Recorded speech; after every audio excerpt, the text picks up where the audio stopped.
আমি তো মেরাজে গেলাম, আল্লাহকে দেখে আসলাম, আল্লাহর সাথে কথা বলে আসলাম, আমি অন্তরটাকে সুকুন করে আসলাম, শান্তি করে আসলাম। মনের সমস্ত কথা, আমার সমস্ত কষ্টের কথা কিংবা আমার সমস্ত আবেদন আমি আল্লাহর দফতরে গিয়ে সামনাসামনি বসে আল্লাহকে সেগুলো বলেছি। কিন্তু আমার উম্মতের কি হবে? আমার উম্মতরা তাদের অবস্থা কি হবে? তারাও তো অনেক সময় বেসাহারা হয়ে যাবে, সাহারা থাকবে না।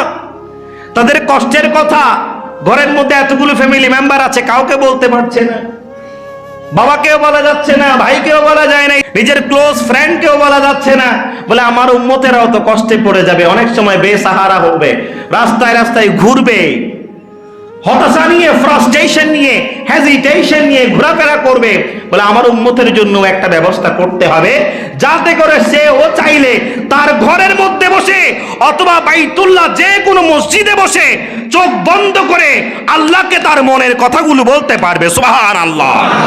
বলে আমার উম্মতের জন্য পাঞ্জেগানা 5 ওয়াক্ত সালাত নিয়ে এসেছি। as-সালাতু মি'রাজুল মুমিন, মুমিনরা এই নামাজে বসে বসে আমার আল্লাহর সাথে মেরাজ করবে।